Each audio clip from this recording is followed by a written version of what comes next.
Recently video हमने एक upload करी थी जिसमें हमने ये डिस्कस किया था कि कैसे आप खुद घर बैठे बैठे अपना जीएसटी नंबर फ्री में अप्लाई कर सकते हैं। काफी लोगों ने ये वीडियो देखी और हमारे पास बहुत लोगों का मैसेज आया एक डाउट के साथ। अच्छा लगा वो डाउट पढ़ के, और वो ये था कि सबसे पहले आप हमें ये बता दीजिए कि क्या हमें जीएसटी नंबर लेना भी चाहिए या नहीं लेना चाहिए। देखिए, दो तरह के रजिस्ट्रेशन होते हैं, एक तो होता है वॉलेंट्री और एक होता है मैंडेटरी। वॉलेंट्री का मतलब ये होता है कि मैं अपनी मर्जी से लेना चाहता हूं, और मैंडेटरी का मतलब ये होता है कि मेरे को लेना जरूरी है।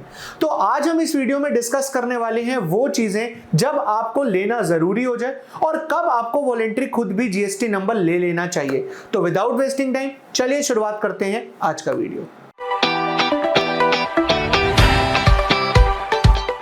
नमस्कार दोस्तों, मैं सी रोहित सेठी इस वीडियो में आपका स्वागत करता हूं। दोस्तों, आज मैं आपको ये बताऊंगा सबसे पहले कि जीएसटी नंबर किसको लेना चाहिए।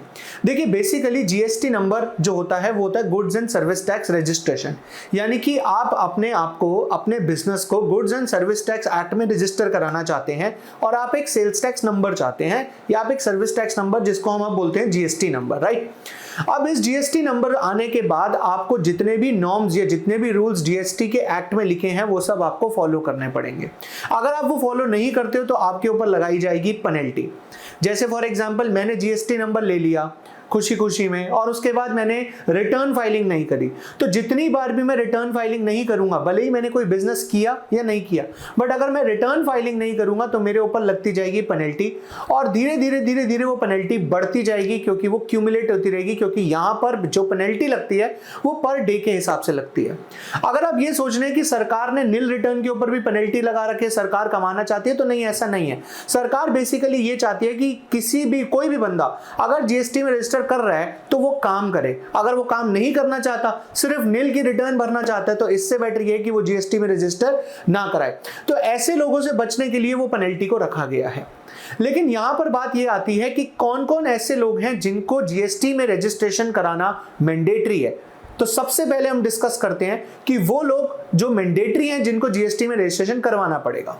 जो हमारा जीएसटी नंबर होता है ना, वो बेसिकली जो होता है 15 डिजिट का एक यूनिक कोड होता है। उस यूनिक कोड में जो पहले 2 डिजिट होते हैं ना, वो स्टेट कोड्स होते हैं। जैसे दिल्ली की अगर आप बात करें तो पहली 2 डिजिट 07 होती है। 07 पढ़ते ही पता लग जाता है कि ये स्टेट दिल्ली का जीएसटी नंबर है। उसके बाद जो 10 डिजिट होती हैं वो आपका पैन नंबर होता है, यानी कि आपका पैन होता है परमानेंट अकाउंट नंबर, एंड उसके आगे की 3 डिजिट आपके नंबर ऑफ बिजनेसेस को डिनोट करती हैं। अगर हम बात करें स्टेट की, तो देखिए सिंपल सी बात ये है, आप जिस स्टेट में हैं, आपका प्रिंसिपल प्लेस ऑफ बिजनेस जिस स्टेट में है, वहां पर अगर आप काम कर रहे हैं तो आपको उस स्टेट का जीएसटी नंबर लेना है। फॉर एग्जाम्पल, मैं दिल्ली में हूं, भले ही मैं गुड्स दिल्ली में सप्लाई करूं या मैं दिल्ली से बाहर सप्लाई करूं, मुझे जो जीएसटी रजिस्ट्रेशन लेना है वो दिल्ली का लेना है। लेकिन अगर मैं चाहता हूं कि मैं मुंबई जाकर भी काम करूं तो मुझे वहां पर जाकर एक नया जीएसटी नंबर लेना पड़ेगा जो मुंबई का होगा। ठीक है जी। तो सबसे पहली बात तो ये हो गई कि वो लोग जो एक जगह पर काम कर रहे हैं और दूसरी जगह पर जाकर भी अपना प्रिंसिपल प्लेस ऑफ बिजनेस, यानी कि एक और एडिशनल प्लेस ऑफ बिजनेस बनाना चाहते हैं, तो उनको उस स्टेट का भी जीएसटी नंबर लेना पड़ेगा। दूसरे होते हैं वो लोग जो एक थ्रेशोल्ड लिमिट को क्रॉस कर जाते हैं।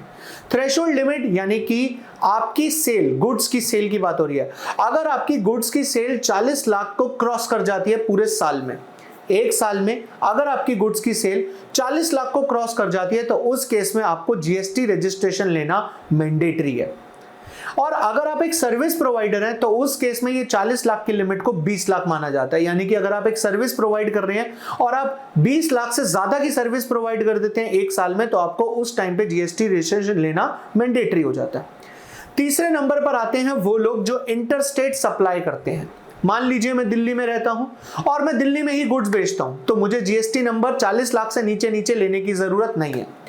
लेकिन अगर मैं 40 लाख से नीचे हूं लेकिन दिल्ली से मैं यूपी में या दिल्ली से महाराष्ट्र में या दिल्ली से मैं राजस्थान में गुड्स बेचता हूं, तो उस केस में भले ही मेरी टर्नओवर 40 से नीचे है, मुझे जीएसटी रजिस्ट्रेशन लेना पड़ेगा। चौथा, जो वो लोग हैं जो ई कॉमर्स में डील करते हैं। ई कॉमर्स यानी कि आप कोई भी गुड्स अगर अमेजोन के थ्रू या फ्लिपकार्ट के थ्रू या कोई भी अपनी वेबसाइट के थ्रू अगर आप गुड्स को सेल कर रहे हैं, तो भले ही आपकी टर्नओवर 40 लाख से नीचे है, आपको जीएसटी नंबर लेना मैंडेटरी है। पांचवें होते हैं वो लोग जो एक सर्विस प्रोवाइडर हैं बट वो कवर होते हैं रिवर्स चार्ज मैकेनिज्म में। अब बात ये आती है कि रिवर्स चार्ज मैकेनिज्म क्या है। बेसिकली रिवर्स चार्ज मैकेनिज्म क्या होता है, हम वो समझने की कोशिश करते हैं। लेट्स से एक पर्सन है जो जीएसटी में रजिस्टर्ड है और वो एक सर्विस लेता है ट्रांसपोर्ट एजेंसी वाले की। अब आप भी ये बात जानते हैं कि जीएसटी एक इनडायरेक्ट टैक्स है। यहां पर जो गुड्स या सर्विस सप्लाई कर रहा है, जो गुड्स और सर्विसेज दे रहा है, जीएसटी कलेक्ट उसको करना चाहिए और वो गवर्नमेंट को डिपॉजिट कराएगा, राइट? ये तो क्लियर है ना आपको।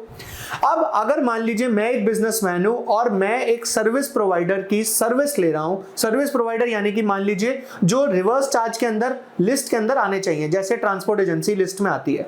तो अगर मैं एज अ बिजनेसमैन एक ट्रांसपोर्ट एजेंसी की सर्विस ले रहा हूं और वो ट्रांसपोर्ट एजेंसी की सर्विस लेते हुए मेरे ऊपर रिवर्स चार्ज एप्लीकेबल हो रहा है, यानी कि उस केस में ऑल्दो टैक्स उसको पे करना चाहिए क्योंकि वो सप्लाई कर रहा है अपनी सर्विसेज, बट क्योंकि ये रिवर्स चार्ज के लिस्ट में आता है तो उस केस में जो टैक्स है वो मुझे पे करना पड़ेगा, यानी कि मैं पहले अपने आप को जीएसटी में रजिस्टर कराऊंगा, देन मैं टैक्स पे करूंगा। तो बेसिकली वो सभी लोग जो रिवर्स चार्ज मैकेनिज्म में कवर होते हैं उनको भी अपना जीएसटी रजिस्ट्रेशन करवाना जरूरी है। तो बेसिकली इस लिस्ट में सबसे पहले वो लोग आ गए जो दूसरी स्टेट में जाकर, जो ऑलरेडी किसी स्टेट में रजिस्टर्ड है और दूसरी स्टेट में जाकर अपना प्लेस ऑफ बिजनेस बनाना चाहते हैं। दूसरे जो थ्रेशोल्ड लिमिट को क्रॉस कर जाते हैं 40 लाख या 20 lakh, whichever is applicable to them.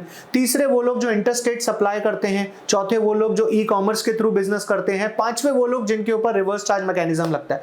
छठे वो लोग होते हैं जो नॉन रेजिडेंट टैक्सेबल पर्सन होते हैं, यानी कि वो लोग जो रेजिडेंट नहीं है इंडिया में तो उनकी टर्नओवर जितनी भी हो अगर वो टैक्सेबल है तो उनको जीएसटी रजिस्ट्रेशन करवाना पड़ेगा। ये तो बात हो गई, ये लोग मैंडेटरी हैं। बट कई बार हम अपने जितने भी क्लाइंट्स होते हैं या फिर जितने भी लोग होते हैं जो हमसे जुड़े हुए हैं, हम कई लोगों को एडवाइस करते हैं कि आप जीएसटी रजिस्ट्रेशन ले लीजिए तो आपके लिए बढ़िया होगा। मतलब मैंडेटरी ना होते हुए भी हम वॉलेंट्री रजिस्ट्रेशन ले सकते हैं। जब आप जीएसटी रजिस्ट्रेशन करने जाएंगे तो वहां पे आपको एक ऑप्शन दिखेगा कि आप रजिस्ट्रेशन क्यों लेना चाहते हैं, तो वहां पर आप वॉलेंट्री डालेंगे। वॉलेंट्री का मतलब क्या होता है कि आप अपनी मर्जी से ले रहे हैं। बट आप ये सोच रहे होंगे कि मैं आपको ऐसा क्यों कह रहा हूं कि आप अपनी मर्जी से जीएसटी नंबर ले लीजिए। मैं सिर्फ उन लोगों को कहना चाहता हूं जिन लोगों की जो सेल है अगर 40 लाख और 20 लाख से क्रॉस नहीं कर रही, उससे नीचे है, फिर भी वो जीएसटी रजिस्ट्रेशन सिर्फ तभी लें अगर वो अपने गुड्स और सर्विसेज किसी बिजनेस को बेचते हैं। बेसिकली क्या होता है, B2B बिजनेस में यानी कि बिजनेस टू बिजनेस में जो हमारे को इनपुट मिलता है ना, वो इनपुट की जो चेन होती है वो आपके रजिस्ट्रेशन ना लेने की वजह से टूट जाती है।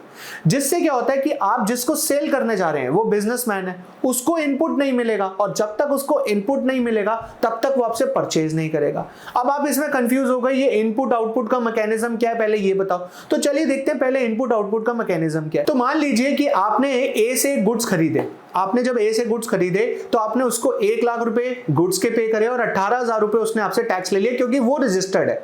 आप रजिस्टर्ड नहीं है बट वो रजिस्टर्ड है, तो उसने 18,000 रुपए टैक्स लिया और 1,18,000 रुपए में से उसने 18,000 गवर्नमेंट को डिपॉजिट करा दिए, 1 लाख उसने खुद रख लिए। अब आपके पास वो गुड्स कितने के आए, आपके पास वो गुड्स आए 1,18,000 के, आपको कॉस्ट 1,18,000 पड़ी। आप चाहते हैं इसको प्रॉफिट में आगे बेचना, तो ऑब्वियसली आप 1,18 से थोड़ा सा ज्यादा ही लेंगे। लेट्स से आपने अपना प्रॉफिट 12,000 डिसाइड कर लिया, तो आप अब ये गुड्स आगे कितने के बेचेंगे, 1,30,000 रुपए के। जब आप आगे किसी कंज्यूमर को बेचेंगे ना तो कंज्यूमर तो ले लेगा, क्यों? क्योंकि उसको जीएसटी से कोई लेना देना ही नहीं है। लेकिन जब आप आगे इसे किसी बिजनेस को बेचने जाएंगे तो वो बिजनेस आपसे मांगेगा इनवॉइस, आप इनवॉइस दे देंगे बिना जीएसटी नंबर के। लेकिन सोच के देखिए, अगर आपके पास जीएसटी रजिस्ट्रेशन होता तो क्या होता है मैकेनिज्म में क्या होता, जब वो आप किसी से परचेज करते तो वो आपको 1 लाख के गुड्स के ऊपर 18,000 रुपए जीएसटी चार्ज करके 1,18,000 में बेचता, और 18,000 जब वो गवर्नमेंट को डिपॉजिट करता तो वो आपका जीएसटी नंबर कोट करता। उस केस में आपको अब 18,000 का क्या मिलेगा, इनपुट मिलेगा, राइट। अब जब आप आगे गुड्स सेल करेंगे तो उस टाइम पर जब आपने गुड्स सेल करे होंगे आप एक जीएसटी इनवॉइस देंगे, और जीएसटी इनवॉइस देकर जितना जीएसटी का अमाउंट आप अपनी थर्ड पार्टी से यानी कि अपनी जिसको आप सेल कर रहे हैं उससे कलेक्ट करेंगे, अब आपके पास वो पैसा भी आ गया। इस पैसे को हम बोलते हैं आउटपुट। अब ये जो आपका आउटपुट आया है और ये जो आपका इनपुट है, आपने गवर्नमेंट को जो पे करना है वो इन दोनों का डिफरेंस पे करना होता है। इसका मतलब ये हुआ कि अगर आपका आउटपुट लेट से अभी जैसे इस केस में आपका आउटपुट आ रहा है 20,000 रुपए और आपका इनपुट जो है वो है 18,000 रुपए का, तो इसका मतलब ये हुआ कि आपने अपनी गवर्नमेंट को जो टैक्स पे करना है वो सिर्फ कितना करना है, 2000 रुपए का। मतलब आपकी जेब से देखा जाए तो कुछ नहीं गया, आपका प्रॉफिट अभी भी उतना ही है जितना पहले था, लेकिन जिसको आप गुड्स बेच रहे हैं उसको वो गुड्स सस्ते पड़ जाएंगे। क्यों सस्ते पड़ेंगे? क्योंकि जैसे आपको 18,000 का इनपुट मिला है, वैसे ही जिसको आप गुड्स बेच रहे हैं उसे भी 20,000 रुपए का क्या मिल जाएगा, इनपुट मिल जाएगा। और जो एक चेन थी जो बिजनेस टू बिजनेस चल रही थी, वो चेन भी ब्रेक नहीं होगी। तो मैं आपको ये सजेशन दूंगा कि अगर आपका बिजनेस टू बिजनेस के कैटेगरी में आता है तो आप डेफिनेटली वॉलंटरी रजिस्ट्रेशन लेकर चलें। बट अगर नहीं आता और आप फिर भी रजिस्ट्रेशन लेते हैं और निल की रिटर्न फाइल नहीं करते हैं तो आपके ऊपर एक बहुत बड़ी पेनल्टी पड़ने वाली है।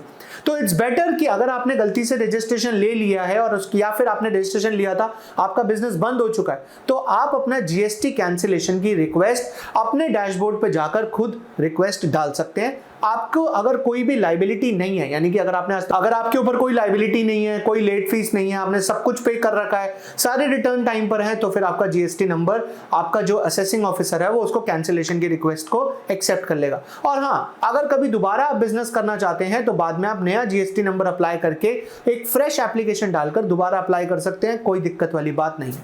तो बेसिकली दोस्तों, आज की वीडियो में हमने बात करी कि किसको जीएसटी रजिस्ट्रेशन लेना चाहिए और किसको नहीं लेना चाहिए, और उसके कॉन्सिक्वेंसेस क्या होते हैं अगर हम रजिस्ट्रेशन लेके बाद में रिटर्न फाइल ना करें तो। लेकिन अगर आप ये देखना चाहते हैं कि आपने जीएसटी नंबर कैसे लेना है तो आप हमारी इस वीडियो को रेफर कर सकते हैं। मिलते हैं अपनी नेक्स्ट वीडियो में। आज के लिए इतना ही। कमेंट करें, लाइक करें, शेयर करें, और हाँ, अगर इस चैनल पे नए हैं तो सब्सक्राइब करना ना भूलें। Bye bye.